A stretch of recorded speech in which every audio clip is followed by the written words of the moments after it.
Assalamualaikum warahmatullahi wabarakatuh. Salam pramuka. Pernahkah kita mempelajari suatu hal yang baru dalam kehidupan kita, lalu kemudian dalam beberapa kali pengulangan, pada akhirnya kita mampu menguasai hal baru tersebut?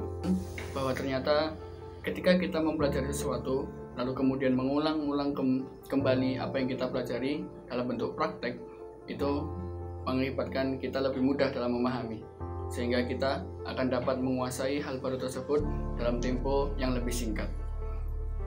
Seperti yang diungkapkan dalam sebuah penelitian dari Universitas Washington, menyatakan bahwa jika seorang pelajar mempelajari sebuah materi dibandingkan dengan yang mempelajari materi sekaligus mempraktekkan, itu akan lebih mudah bagi pelajar itu untuk memahami yang materi itu dibarengi dengan sebuah praktik.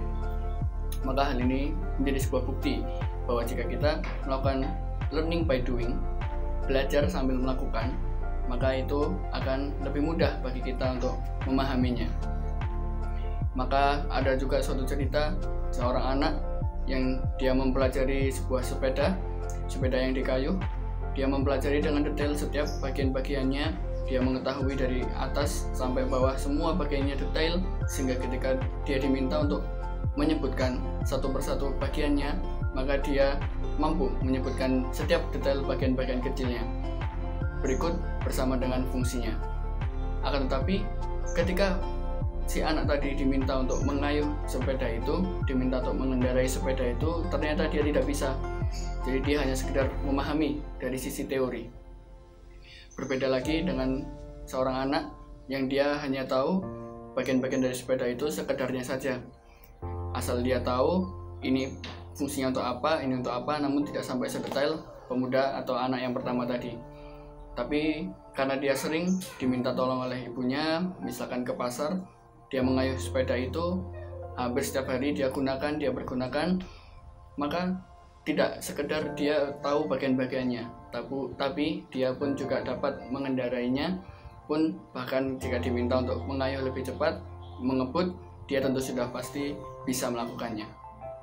Jadi, jika kita mampu untuk belajar lebih cepat dan lebih efektif dengan cara mempraktikkannya, mengapa kita masih menggunakan metode belajar yang hanya berfokus pada teori saja? Sudah saatnya kita melakukan atau menerapkan metode learning by doing.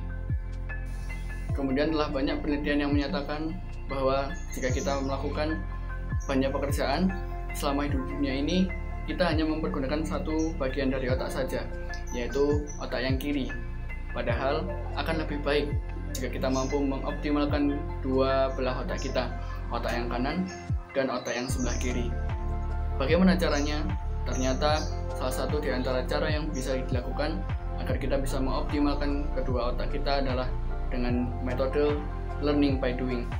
Maka metode learning by doing ini dapat mengoptimalkan bagaimana cara kita belajar menangkap sesuatu dari otak kiri pun juga dengan otak kanan.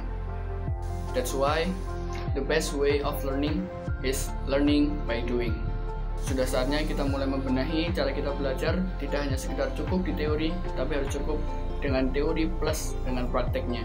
Kita lengkapi teori-teori kita yang sudah dipelajari, dilengkapi pula dengan prakteknya. Maka dalam gerakan pramuka pun demikian. Dalam pelatihan-pelatihannya tidak hanya sekedar mengedepankan teori, tapi juga harus diimbangi dengan praktik. Demikian salah satu di antara metode dari gerakan pramuka. Terima kasih. Wassalamualaikum warahmatullahi wabarakatuh. Salam pramuka.